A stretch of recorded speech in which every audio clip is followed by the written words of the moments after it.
kushawishiwa na watu wengine. Na kama ni kweli wanaotaka kuandamana ni wananchi, jamani, mbona ndo kwanza tunaona wananchi wote wa jiji la Dar es Salaam kila mmoja anatafuta kukimbilia, kila mmoja anaondoka, airport zimefurika, watu wana catch flights, lakini stendi za mabasi mbalimbali pia zimejaa, watu wanaondoka. Kama kweli haya maandamano wanayataka wananchi mbona wanakimbia, wanawaachia nyinyi waandamanaji hili jiji peke yenu? Mnajisikiaje nafsini mwenu kwamba maelfu wanakimbia nyumba zao kwa ajili yenu nyinyi wachache?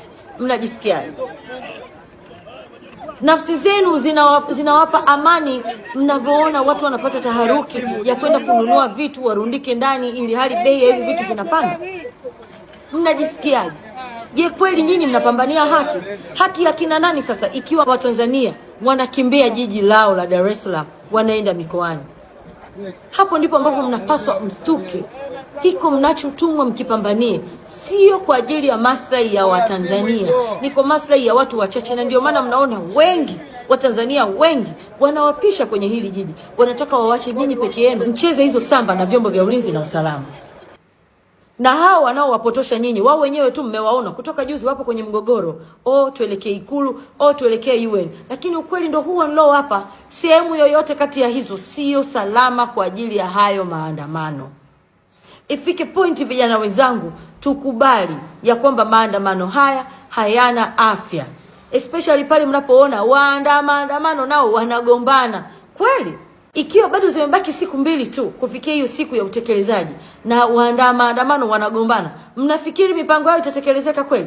Pia kwenye picha zangu mtandaoni nimeona ushauri ambao UN wametoa kwa jeshi la polisi kwamba kama vijana wanataka kuandamana tarehe 9 Disemba wapewe uhuru wa kuandamana.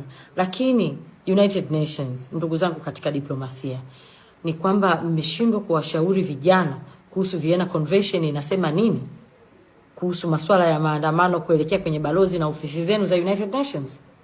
United Nations ni kwamba mmeshindwa kutoa ushauri kwa vijana kuhusu sheria za Jamhuri ya Muungano wa Tanzania zinasema nini kwenye maandamano ya kuelekea Ikulu.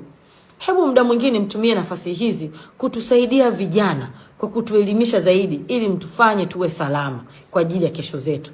Alafu sasa niwaambie za ndani. Mnaogopa muogopi? Mimi mwenyewe naogopa, wewe uogopi? Hivi vyanzo vyenu vipi vilivyokuwa vimewaambia kwamba kuna barua imepelekwa huko UN itakuja kuwalinda nyinyi kwenye maandamano? Ndugu zangu, mkaongee vizuri na hivyo vyanzo vyenu, maana hata mimi vyanzo vyangu vimeniambia kwamba habari za maandamano yenu na wao wanazisikia mtandaoni.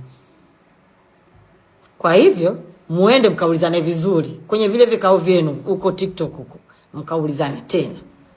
Aliwaambia hivyo nani? Alikuwa ni Habil, yule aliyowaambia free internet ambayo mpaka leo hamjaiona. Haya.